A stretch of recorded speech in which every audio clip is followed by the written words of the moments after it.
Okay, here's the problem. You're on the Excalibur scroll saw and you're ready to cut out your pattern. Now, what you do is you feed your, I'm a bottom feeder anyways, but you feed your saw blade up through the entry hole, get it ready to go, and then you bring the arm of the saw down. Now, when you close this thing down and get it ready for tension, you have the black knob over on the side here, and I've developed a really bad habit of taking that knob and holding it down because there's a little bit of play in the carriage here. So I use that black knob to hold it down, straighten out the blade, and then tighten it around the blade. You got to keep that carriage down while you're doing this. Tighten it up. Now, the problem is, of course, over time, this blade this knob becomes worn, and there's an awful lot of play in there. And eventually, it will break off and be totally useless. In the meantime, of course, it's not even lining up for the blade inside properly.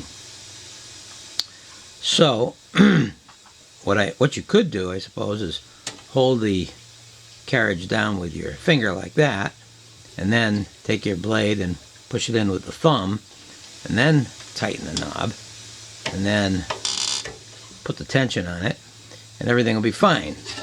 And that's what I should probably develop a habit of doing. But for some people, it's very difficult to work with their fingers because they might have arthritis or some other handicap with their fingers that don't make it possible to do that. So what I've come up with is this little invention here, which I attached to the hold down clamp area here. I don't use the hold down anymore. So I made this little handle, a little bit of Velcro up on the top here, and another part to attach to. Holds it up in place when I'm not using it. But what I can do now is I bring this down on top. It's very easy for somebody, even with difficult fingers, to just hold that down with their thumb. Use the back of your finger to push it in, tighten up your knob, put it back up, and you're ready to go and start your cut.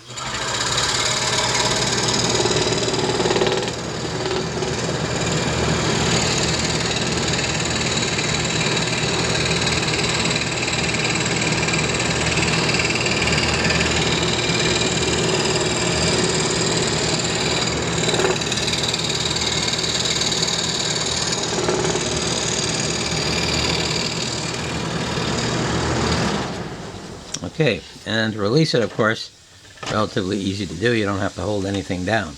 But holding that carriage down with this black knob, if you do that, you found that I'm having the same problem.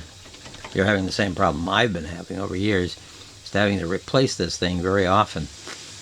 This will preserve that for quite a while. If you'd like to make one of these, I'm going to take you through the steps of making it and setting it up on your scroll saw, your Excalibur scroll saw. Not sure if it'll work with others. I haven't tested it on others yet, but I know that it does work on here, and it could come in handy and helpful.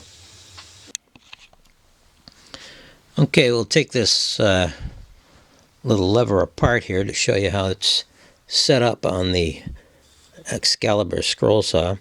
I've got two nuts on the end here, tightly packed together, so that they wedge against the lever itself, and they just come right off fairly easily.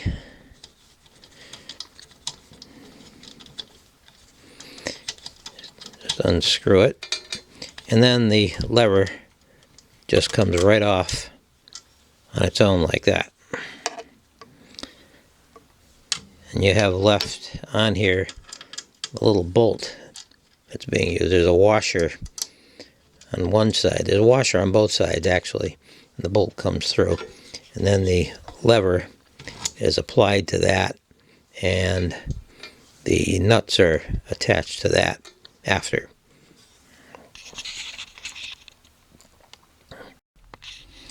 Okay, you can take a look at the lever on the table here when it's off of the scroll saw.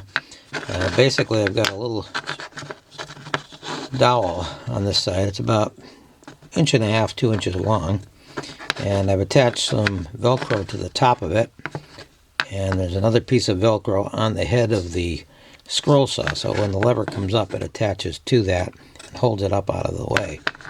The two holes that are drilled in it, one to put a screw into the dowel.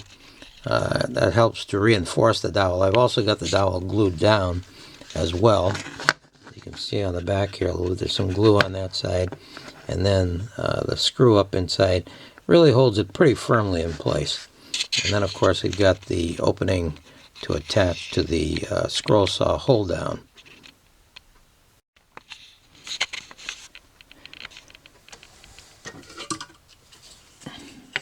Okay, these are all the parts you're going to need to set this up. A couple of washers, 7/32 bolt, and similar nuts. I didn't happen to have two nuts of the same type. I just have them, they're different here because that's all I had available. But you could use the same thing. You could even use a wing nut, which might be better for getting it on and off as far as that goes. Now the size of the bolt itself is about 1 inch long, so you want to probably get that. And that should be able to just slide right in to the hole on the top of the push down lever area.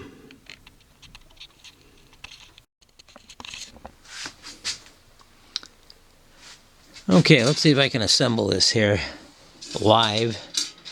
First of all, we take the bolt, put a washer on it, and then we take the bolt and, approaching it from the top, slide the bolt through. The washer prevents it from coming right through all the way. Now we take the lever and attach it. Actually, first we put another washer on there. The other washer in there, and then we attach the lever like so. And if you've got your Velcro attached to the top there, that'll hold it up in place for you while you're doing the rest of the assembly. And you put one of the nuts on, tighten it down.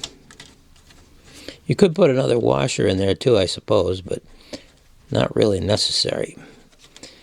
Get that down snugly against it, but so that it moves as well. And then you put the other nut on, like so.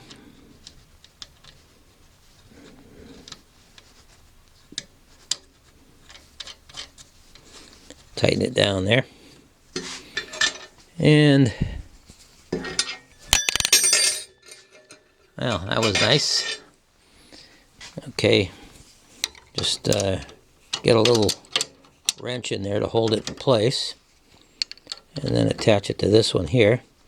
Tighten the two up, and you're all set to go. You can make it as snug as you want it. It might come loose after a while. You might have to go and readjust it again, but generally speaking, I think you're okay. And if it should wear out someday, well, you just build another handle and you're all set to go. That's all there is to attaching it.